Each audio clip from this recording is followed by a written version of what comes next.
Hey guys, welcome back to Date Yourself. If this is your first time catching me on my channel, thank you for being here. Thanks for stumbling upon this channel. My name is Lucy. I'm a relationship coach, and this channel is dedicated to helping you create the life and the relationships you want. So if that sounds good to you, then I do hope you'll subscribe. But let's get into today's Date Yourself practice. So today's Date Yourself practice is a lesson in self-forgiveness. What I mean by that is it's so hard to love yourself when you're holding on to shame, when you're holding on to guilt, when you're holding on to some things in the past that you've done wrong, or regretting something you said, or wishing you had showed up or behaved differently in some way. And it's really hard to forgive ourselves. It's hard because we're with ourselves our entire lives. We know every thought we have, we know every action we take, we know every regret that lives inside of our hearts. And the actual act of forgiveness can feel really challenging. I know a lot of people who often beat themselves up because they can't forgive themselves. They get into this cycle of, I can forgive other people, but not me. Why can't I let this go? Why can't I let go of this guilt or this regret? And so today's practice is taking a step forward in forgiving yourself. I'm going to introduce a few different ways that you can do this, a few different ways that you can step into this particular practice. Take what serves you, leave what doesn't. Know that you can pick things up and drop things off as much as you need. But first, I want to talk about apologizing. This is one of those things that I think we discount it. I think we discount the power of apology and self-forgiveness. And maybe this is an apology to someone else. Maybe you do wish you showed up differently. You do regret something you said or something you did, but you never actually made the full apology, or you want to make another apology around it. This apology isn't about someone else forgiving you, though. This isn't about needing a I forgive you from someone else. That's not the point. The point is taking ownership of how you would have done something differently. Because I think when we carry guilt around with us for so many years or months or weeks or however long, I think part of that is because we didn't take full ownership of how we thought or how we acted, how we behaved. And that lack of responsibility or the lack of cleaning up your side of the street is nagging on you. It's weighing on you. It's causing you to behave and think and act differently. And so by taking ownership of that, of taking responsibility for where you may have done something different or you would have liked to do something different, I think that can be really powerful, both for the person that it impacted, but also for how it's impacting you now. I know a lot of people who have gone through periods of addiction in their life. I know we took a little bit of a left turn, but one of the steps in the AA 12-step process, I think it's step 8 or 9, I can't quite remember, is the act of making amends, of asking others for forgiveness and taking ownership of the things that you did wrong and the things you would have done differently. I have not personally gone through the AA program, but I have had a couple of people at this point make amends with me who have gone through the AA program. And it is a very interesting experience being on the receiving ends of that, because getting emotional, ooh, intriguing. Really interesting, because in some ways, when I watched that process unfold, having been on the other side of it, I realized how much resentment I have been able to let go of when people have made amends with me. But it also got me thinking about how much I think the other person needed that, how much the other person needed to speak to and needed to take ownership of how they would have done something differently.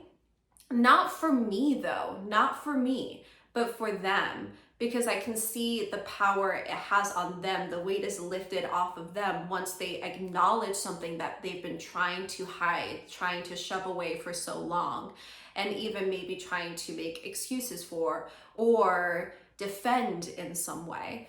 And so to watch someone go through the making amends process and see what effect it has on them is what really made me want to put this in today's video, because I do think that giving voice to the things that you regret allows you to take the pressure off of them to some degree. So the first thing is there someone that you want to apologize to? And is that person you? Do you need to apologize to yourself or a past version of yourself in some way for how you showed up? The next thing I want to bring up is the power of letting go of someone else's expectations on how you are or how you should be or how you show up. I think sometimes we feel bad about ourselves and shame and guilt because we are living up to someone else's expectations. We're living up to what someone else wants, what someone else needs.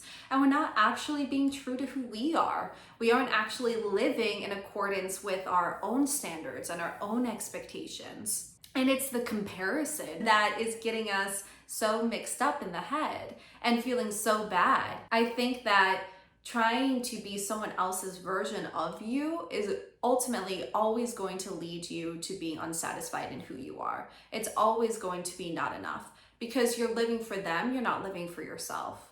And so where are you feeling bad about yourself because of someone else's perception on who you should be, instead of living in alignment with who you are? So the second thing here is to let go of other people's perceptions of you, to practice letting go of that. Practice allowing other people to have their reaction on you not being who they want you to be because of whatever agenda or whatever thoughts or whatever feelings they have going on. And making the choice for yourself that you're going to live in integrity with yourself, with who you want to be and with who you are, as opposed to this comparison to what someone else wants you to be. I want to bring in here as well how powerful it is to really look at where are you punishing yourself and what is making you punish yourself.